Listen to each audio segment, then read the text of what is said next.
Hey, good morning, good afternoon. Aaron here, this Agile guy, and today I'm joined by Frederik. And let's get you up here. How are you today? Hi, Aaron. I'm fine. Thank you. Thank you for inviting me. You're welcome. So today I'm really excited to learn about liberating structures and facilitation techniques. What do you have for us? Let's start with, what are liberating structures? Yeah, sure. So liberating structures are indeed facilitation techniques, but they're more than that. If you really look at the definition of liberating structures, they are microstructures. We call them microstructures, and they promise to even enhance the relationship, the relational coordination, and the trust happening in a group. So there are ways to facilitate conversations in a group of people and give back, let's say, the power to the people to even make decisions on how the conversation will evolve. So my name is Frederik Vannieuwenhuyse. I'm living in Belgium, and like liberating structure is something that I've been quite actively busy with the past 3 years. Yeah. Can you say more about microstructure? What does that really mean, and how does this help teams? Yeah. So first I'll first give also the reference at the liberating structures, because I want to honor the authors, let's say. So it's Henry Libmanovich and Keith McCandless who originally published it all in a book called Surprising Power of Liberating Structures. And if you go to the website liberatingstructures.com, you will find all the information. And so everything is publicly available, Creative Commons licensed. And if you go and have a look there, you will see that there is a whole menu, a collection basically, a mini library of the structures. And each structure gives you a certain possibility to structure a conversation. Like we can talk about examples later. But the real power in it is trying to combine some of the structures in a sequence to create a flow of conversation in a group. Then if we look at one particular structure, we can, for example, talk about the 1 to 4 all. By the way, any listeners or viewers, you will also notice that liberating structures has a bit of their own language. So I'll try to use that language so that you get familiar with that. And liberating structures are meant to be used by anyone. You don't have to be an expert. That I also like about it. But so if you look at the 1 to 4 all, 1, 2, 4 all, which is basically a way to incrementally let some conversation emerge in a group. It's very important to know that a liberating structure always starts with an invitation. And the invitation is basically, I am inviting you, the group, by, for example, asking a question, to step into the conversation. And then that structure will, the structure that we use, for example, 1 to 4 all, will guide the people through that conversation. So there's no force, right? That's what you mean by invitation. So people are opting in to using these liberating structures. Correct. Okay. Yeah. And in fact, yes. Go ahead. So the 1, 2, 4 all, what's that? Yeah. So the 1 stands for the invitation asked. The 1 stands for individual. Okay. And so then we're going to talk about how is participation distributed and how are, for example, also the groups configured. Because an important tactic in liberating structure is to divide and conquer. especially if you work with a large group and the structure scaled up really nicely. We have done that I have an experience of a group of more than 100 people. You can scale them up really nicely, but the basic technique is to divide and conquer. So the one stands for individual, the two stands for a pair, and then the 4 stands for a group of 4 people. So you basically get 1 minute, it's short time boxes, 1 minute to think individually, reflect upon the question. Then you go in a pair to continue the conversation, to add on top of each other's thoughts, ideas. Then you go in 2 pairs, so a group of 4, to continue, for example, for another 4 minutes. And then in the all, you come together in a group and you ask them, okay, what stood out in your subgroup about this particular thing that you were discussing? And then you try to converge again to something. So a couple of questions here. I like the start independently. I feel like collaboration sometimes devolves into groupthink. So allowing that individual think time and the invitation, very powerful. You were talking about doing this with upwards of 100. Do you go from 4 to all, or is there another step in there to have like a subgroup before going out to everybody? Well, I'd say try it out. There is freedom to experiment and to create a variation. If you have a large group, you could indeed do a step in between. That's certainly possible. Yeah. I like that. Experiment, make it work for you. So then maybe same sort of answer around iterating. So maybe use that microstructure more than once. Yeah, indeed. Like in the structure, the timing,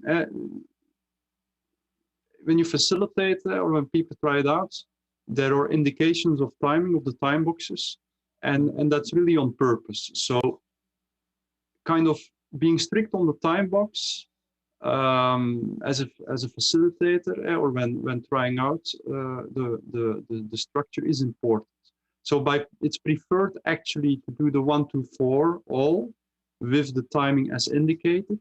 And when you feel like, hey, there is more to it, more to discuss, or you ask it to the group and they say, okay, this wasn't enough, you just do a second iteration of the 1 to 4 all, but maybe with a slightly different question or zooming in on a particular aspect or topic that has emerged from the group. I see. So you really let the content of the conversation is defined by the people. And there are 30-something microstructures. How do you know which one to use and when? Yeah. That's of course a good one. So they're designed to try them out quite easily. When you go either look in the book or on the website, you will see that the same way, the same format to document the structures is used again. This invitation, how is participation distributed? How do I configure the groups? How do I arrange the space? What's the sequence of the step and the time allocation? These are basically the 5 elements of that microstructure. And once you understand that, you see that the other structures are also described in the same way. But besides that, there is great information on what are possible applications of the structure and what's the purpose. Because the structure, the technique is just a means to an end. You always have to think first, what is the purpose? And start with the purpose in mind, and then think about how you can just throw in some of the structures. Makes a lot of sense. I find that same sort of attitude application is important for retrospectives. I'm a fan of Diana Larson's book. There's a lot of activities in there. How do you know which one to use? Well, having that goal, a purpose, intention in mind helps you figure out which activities. how about plan B? So you're talking about use it in a way that makes sense, it sounds like, reflect on the usage. So if you're planning some event using liberating structures Yeah. and it's not quite hitting the mark, do you shift and try other structures and make some sort of real-time call to start to shift that? Yeah, you could do that, but that's just basically, I think, I personally, I would say that depends a bit on your own confidence level. Yeah. The more that Maybe you not get first time. experience with it and you start to trust the structure themselves.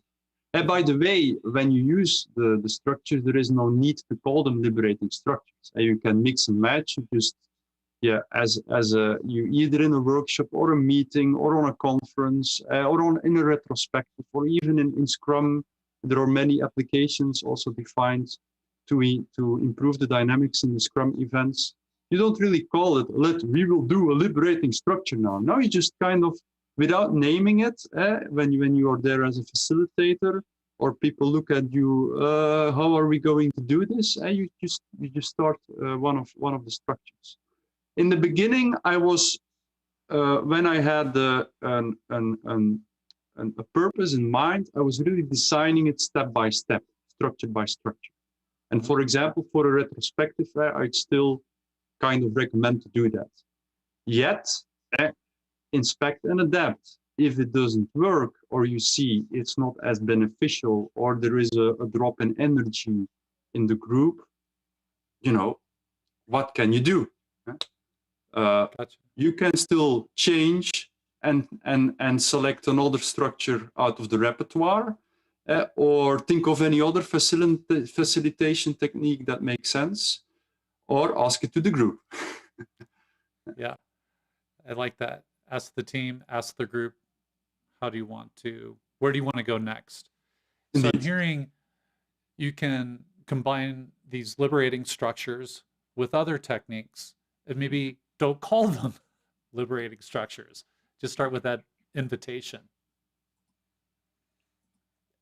Yeah, that's true. That's true. Whatever you have in mind, the idea of the structures is that it's not going to be one person who is in control of the content. We're trying to distribute that control.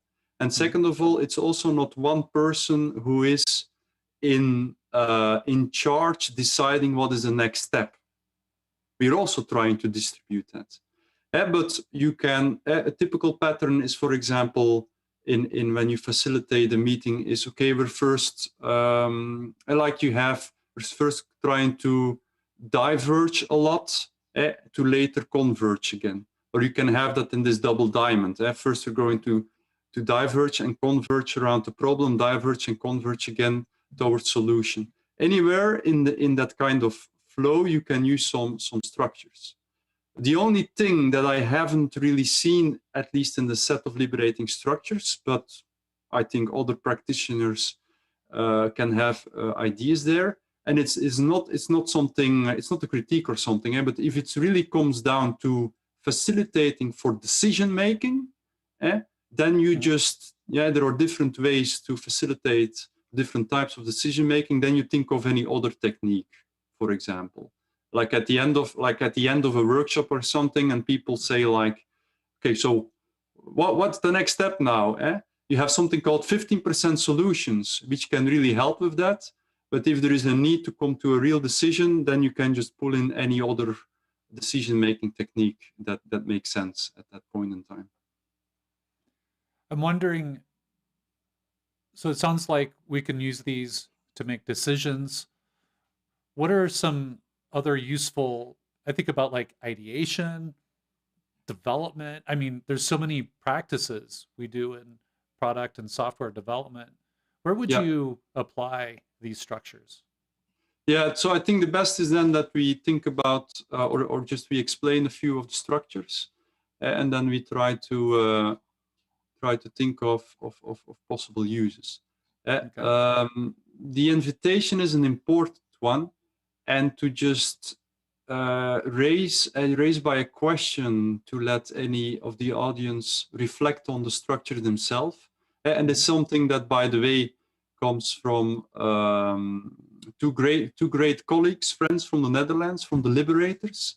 And the question is, how can you liberate individual perspectives and views and opinions of people while also structuring how groups interact at the same time?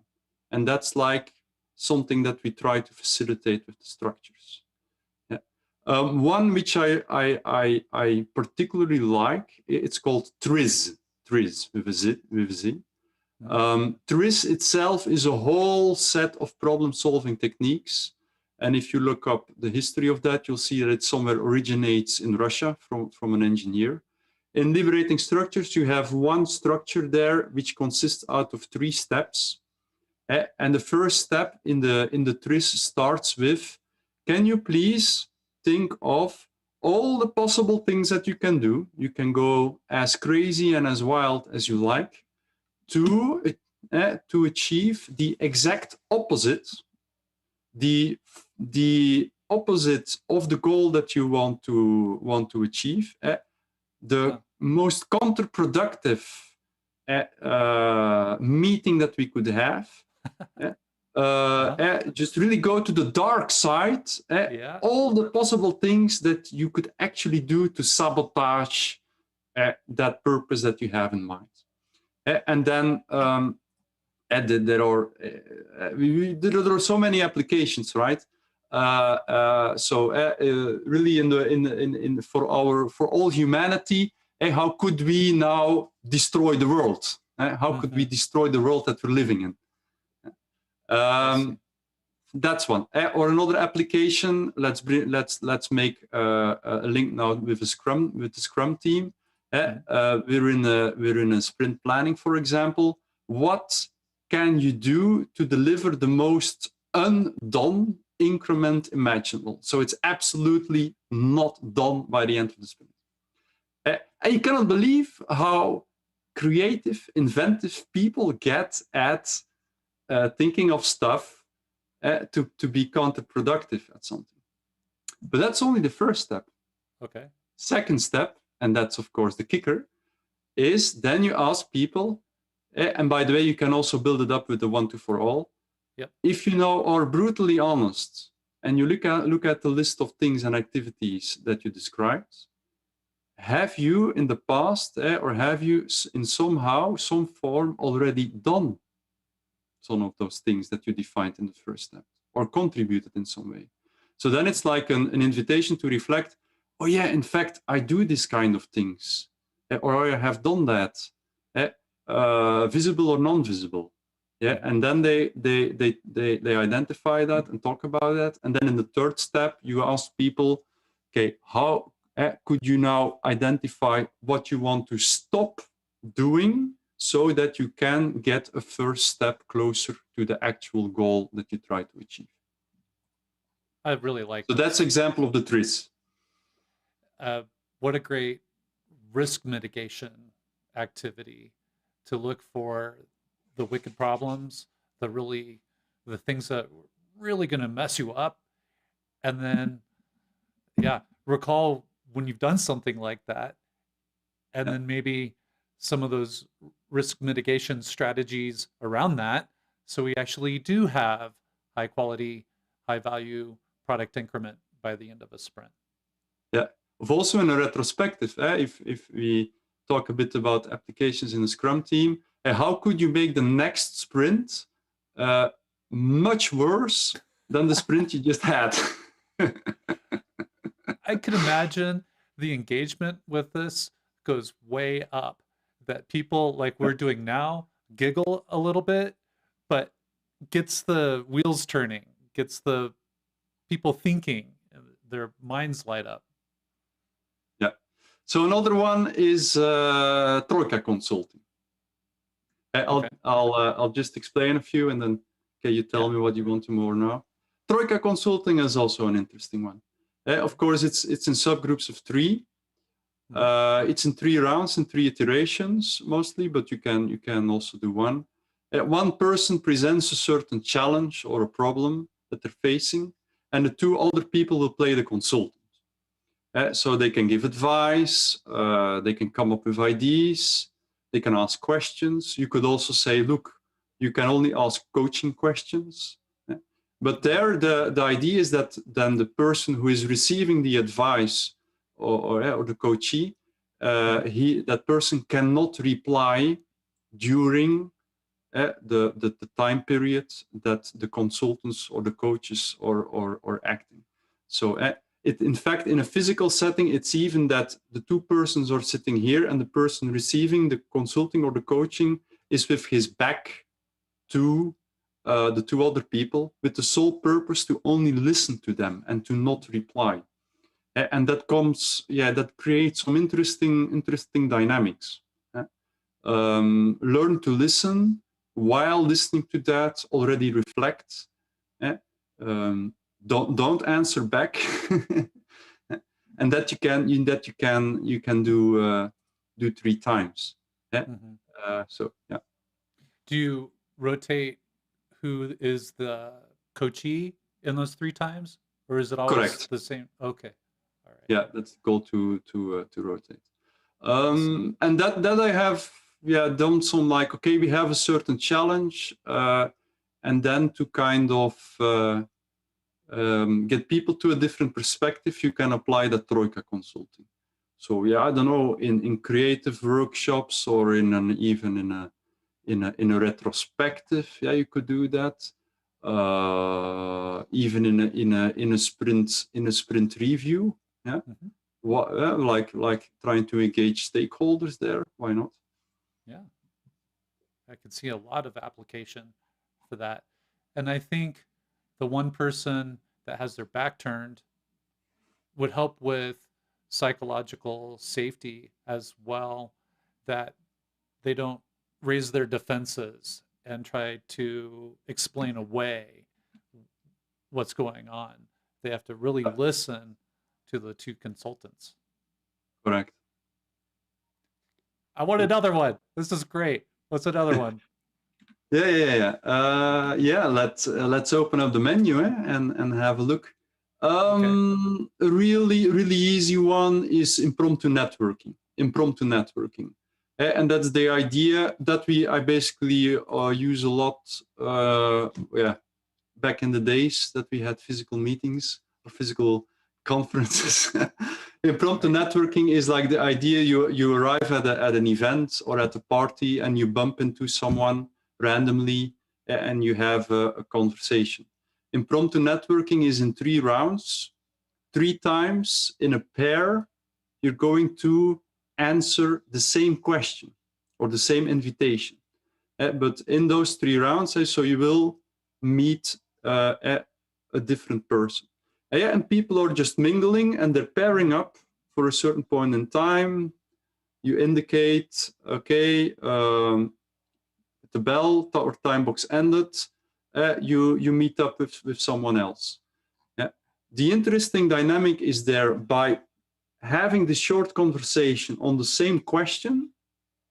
You deepen your understanding and you start reflecting yourself on the answer or the explanation that you just gave in the previous round, because you're doing it 3 times.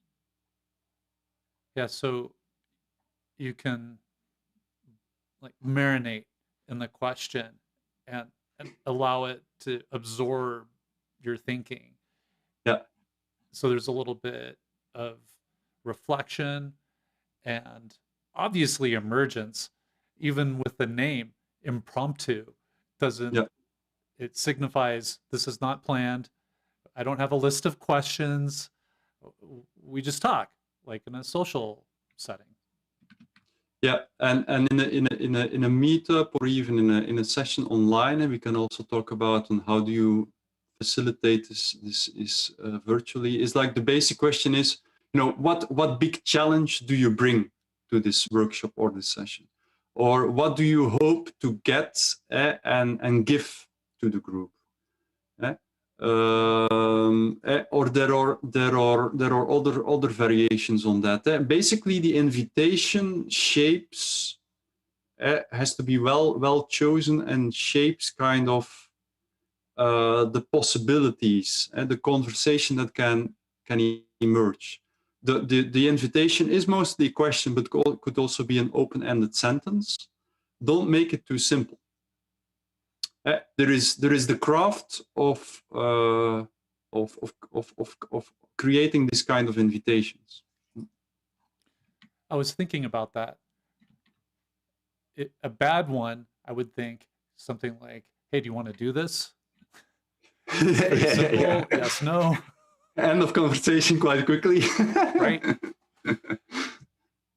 Are there examples on the site or in the app, or do you have to pregame this? Maybe try a few questions around the group before you start a session? What are some tips and tricks there for a good invitation? Yeah, test it out and definitely think about that invitation beforehand. And one of the things which is also in the liberating structures as a possibility is called a wicked question. If you want to even step up a bit, you could try to open or invite people to a conversation with a wicked question.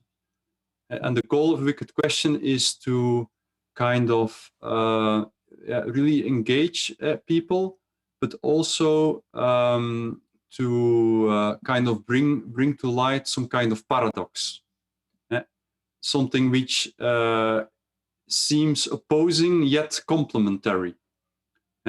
And there we can think of some examples. Sounds like, I'm sorry, please. Sure. Go ahead.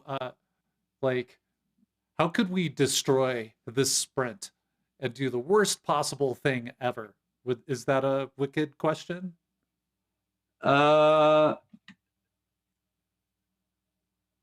Not necessarily. The thing in the wicked question is that both parts of the equation is something that you want. Oh, okay. But besides that, your question as an invitation for a TRIZ, okay, that's an excellent one. Okay.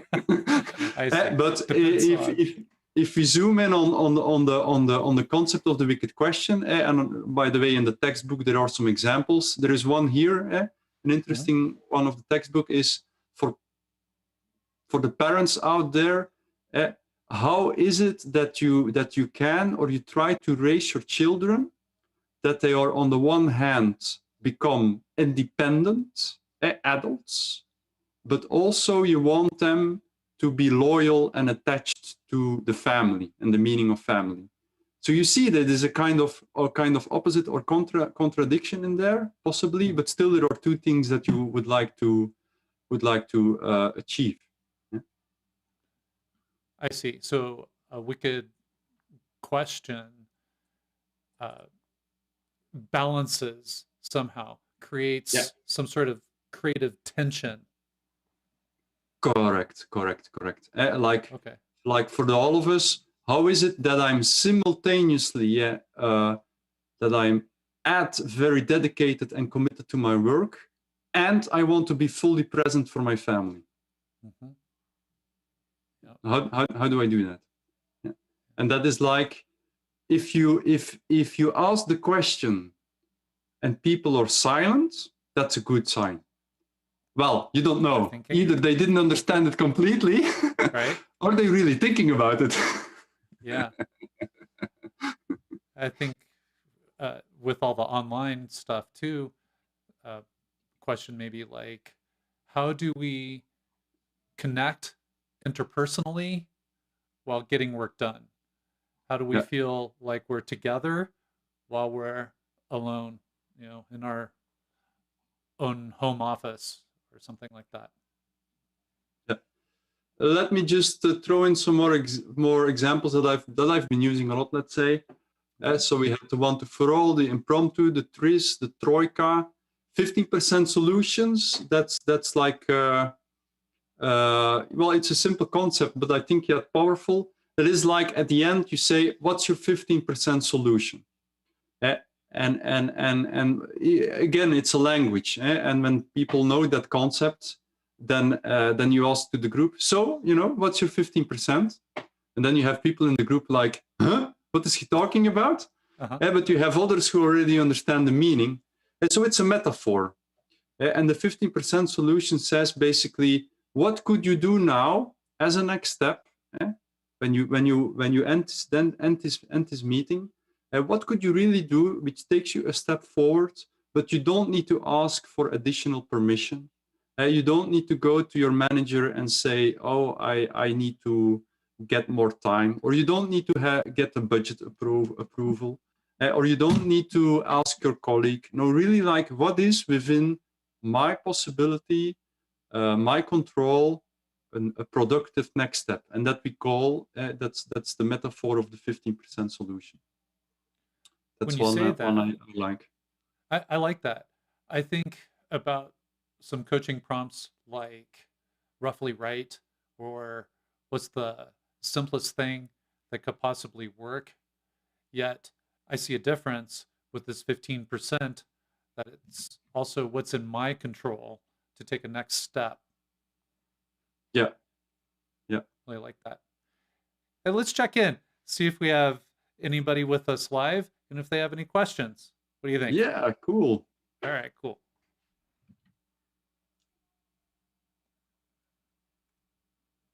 I should do a better job setting this all up. Let's see. Any questions? Yeah. Well, there's still a couple of experience I can share, and another thing is also to talk about. Yeah, but how do you facilitate this online? I think that's also another aspect. I agree. People might be interested in. I am. Again, like, I probably rely too much on that 1, 2 for all, and with the remote situation, I've somewhat ditched it because I get wrapped up on Zoom breakout rooms. How are we going to rotate around and work together? So yeah, I'm all in on some tips and tricks here. Yeah, but you named it. The breakout rooms is the main tool, or the main feature that you need and that we use. But let's first explain it with a more easy one, the impromptu networking. And so 3 rounds, prepare, 3 rounds where you distribute the participants in pairs, and it doesn't really matter who is with who. So you can randomly distribute people in breakout rooms in Zoom. And Zoom is the easiest there. Okay, that's just my experience and my opinion, but in the meantime, Microsoft Teams also supports breakout rooms. At the client that I'm working now, Zoom is not allowed. So we're even using this, trying to figure out how you just do it with Skype for Business, where you basically have nothing there. What we do there is we have a list of participants, and we just invite people to call each other. Because we have the session, the meeting, open the Skype call for the main session, and people can, while holding that Skype call open, initiate their own Skype call with another participant. Yeah, and have that conversation of, let's say, 4 or 5 minutes, whatever. Then they return and they call someone else. They return and they call someone else, and you have the same effect. But in Zoom, it's a lot easier. It gets a bit more. It can get a bit more complicated.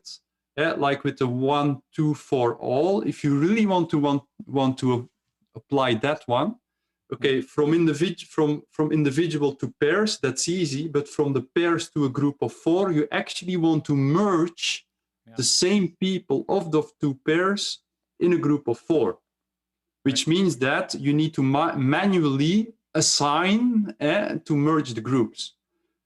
You can of course avoid that pain and just say we will do a 1, 3 all. You just you individually let people reflect. You put them in groups of 3, and then you come back to the main room. Yeah, that makes a lot of sense. Whenever there is any kind of note taking involved, it's advised, of course, that either with a whiteboard or with an online collaboration tool like Miro, you let people write them stuff down on a shared space, like in the TRIZ or in the Troika. The Troika is really nice. How do you translate the fact that in the Troika, the person who is receiving the consulting or the coaching is not supposed to talk back? So what you basically ask him, mute yourself, and you can even turn off your camera on purpose. Right. So either using the chat, the mute, turning video off or on has another meaning to it. Because then the 2 consultants, they're just talking into an empty void. The third person is there still in the Zoom call listening, or we assume that he's listening. Hopefully. But he is muted or stays muted and not visible in the video feed. So that's how you play with it. Yeah. And trust the people. You're asking them, it sounds like, to trust the process, so that trust needs to be reciprocated, that they will do those activities. Yeah. I'm also wondering, this has really caught hold with Scrum teams, Agile coaches. Why is that? What is that relationship in there? Why is it catching fire these days? Yeah. So it doesn't originate from the Agile space. It's rather from social complexity. And I was referring to the authors, Keith and Henry have been experimenting a lot. And then, they published that book, I think in 2014 already, with their experiences. I think it kind of catched up in the Agile community because we tend to seek out these things. And another aspect is there is an interesting link with self-organization. Oh yeah, say more. What is that link? Well, there are 2 parts. First of all, looking at the manifest, for me it's a way to put again focus on the individuals and their interactions. It's really about this conversation. And I had some sessions, some meetups, also where I said, okay, we're trying to tap into the wisdom of the crowd. I'm not going to dictate here. I'm not going to be in control of the content. The session evolves and you're in charge.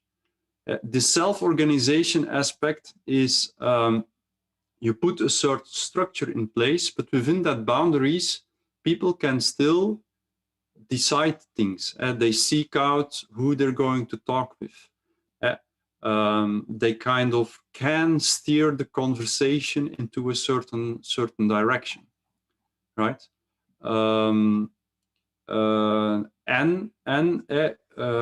It starts with a kind of a clear purpose. Yeah. So purpose. Within the boundaries of the structure, people are free to see what they're going to talk about and to steer the conversation. And the facilitation, you would expect liberating structures, interesting, but maybe difficult. Yeah. The idea really is that the facilitation can also be done by the people themselves. Sure. So there is no claim at all that you kind of need an expert facilitator to do this. Yeah, actually we say that if you you want to do it properly and you introduce the structures, you co-facilitate with someone who can learn from you, and they try to so that they can incorporate themselves the structures in whatever meeting or interaction that they're going to have. I see. Yeah. So there's some amount of co-facilitation and replication and invitation to just try it, that's okay. And I mean, the term's perfect, I think. Liberating structure. You're putting enough structure in place to liberate people, ideas, decisions, and a concept around emergence, which is another Agile principle. So individuals, the way they interact, and then watching for that emergence from the group and people, and allowing them to do it. Yeah. But yeah, let's say in Agilists or people in the Agile community, they're really receptive to that. They're open for this kind of ideas. Before with another client, I was also supporting the use of Zoom and trying to introduce some of the structures, but they are still holding on to a basic structure of a couple of speakers are going to present using a presentation. Then we will have a moderated Q&A session. And then, people are not even supposed to ask their question via audio, but type it into the chat. So that is still a lot how these kind of online meetings happen, right? So I think in the Agile community, we're just really open and eager to try out this kind of stuff. But even then, I'm trying to with the purpose that they have in mind, trying to see what kind of interaction we can facilitate with the audience, or even just, you have perhaps a meeting which is very traditionally structured, but in the beginning, we will do an impromptu networking. And in the end, we will, for example, do a 15% solution so people can define their main takeaway or their conclusion of that whole session. So, yeah, liberating structures, they're powerful, they're nice, but for some people, they are just not yet tuned into that. So you have to kind of, just try out little small things. Sure, right. Maybe you don't get to try them all, or there's a little sample of one in a more traditional style meeting or online session. And I was really wondering about that and the receptiveness, or the opposite, people that resist this, balk at these ideas. How do you win them over? By doing it? But so what do you do if someone tells to you Agile doesn't work? Or someone tells to you Scrum retrospective, that sucks, Mm-hmm. What do you do? It depends, of course. Sometimes I'll say, if there's like critical mass to a lot of people saying, we don't like the retrospective, we don't want to do it, I'll just say, okay, let's not. See what happens. We'll reflect on that later. Yeah. So there are a couple of options there. But yeah, with the liberating structures, there might be this initial barrier because people are simply not used to it. In a corporate organization, also working, they're so stuck into this habit of sitting at the meeting table, one person starting to present, and now also in a conf call, people are just waiting, literally waiting in silence till that one person will start sharing the screen, and then like the meeting can start. Like, dreadful, absolutely dreadful. So there, I think you just have to do it and do it differently, and lead by example. If people really complain and they didn't like it, okay, try to listen and understand. I had such a group in which I facilitated, but due to constraints, we don't have a good online collaboration board. Zoom is not allowed. I had to fiddle with Skype for Business, yes, Microsoft, and just opening in yet another screen something else. Just simply the transitioning didn't went too smooth.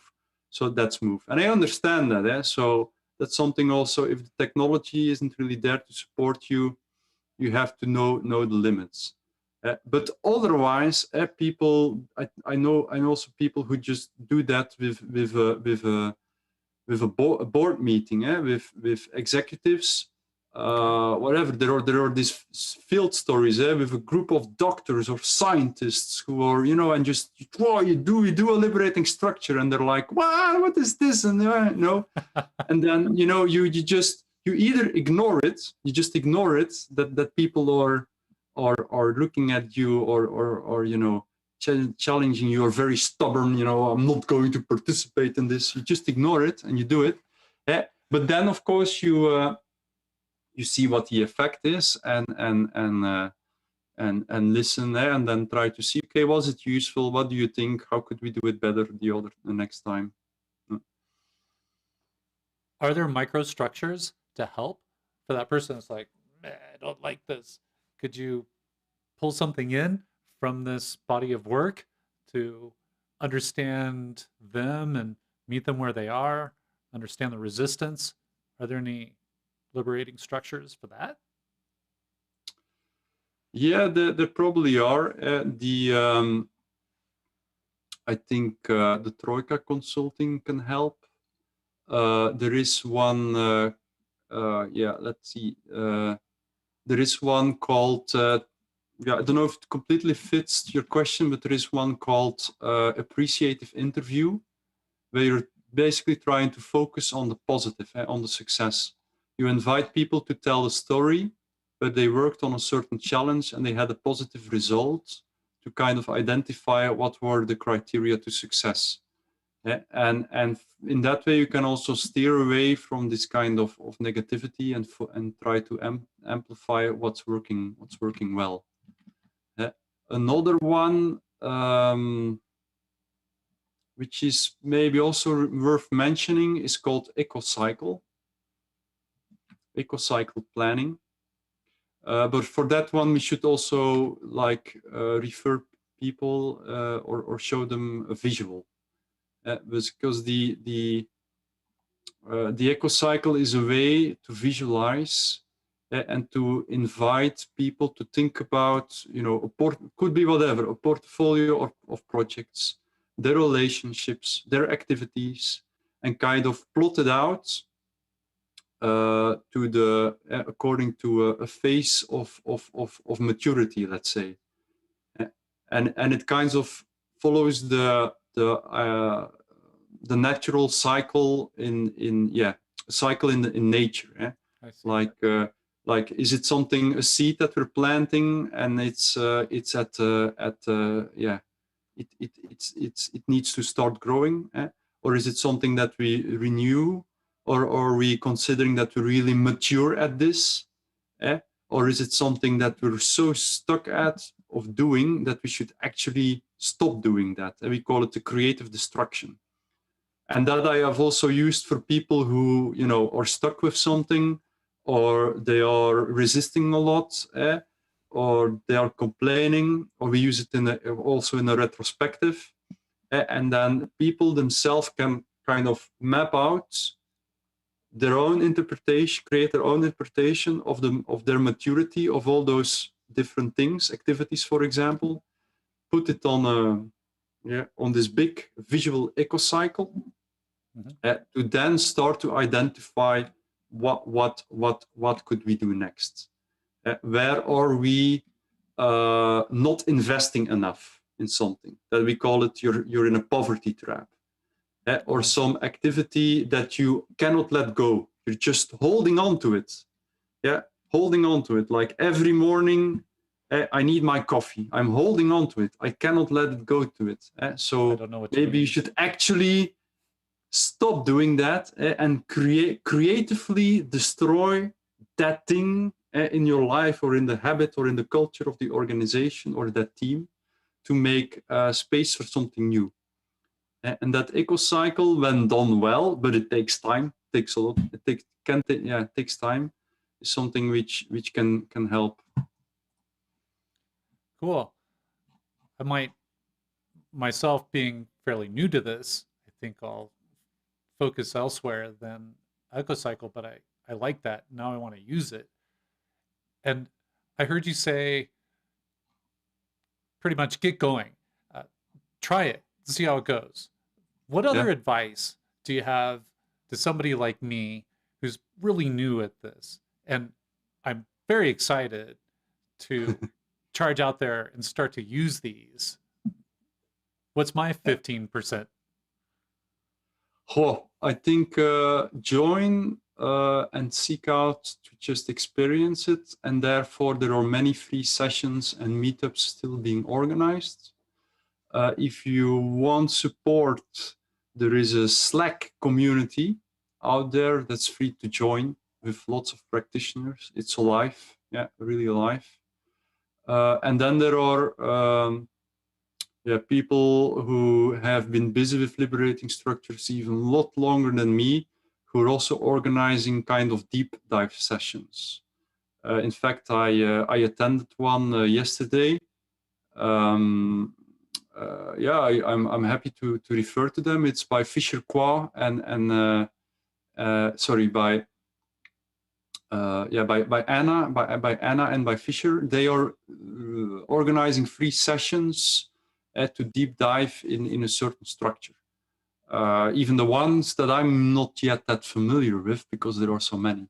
So yesterday there was an interesting session on the star, the generative star, which is also a structure in the collection. So I think that is a great, source that you can go to, or just to join that.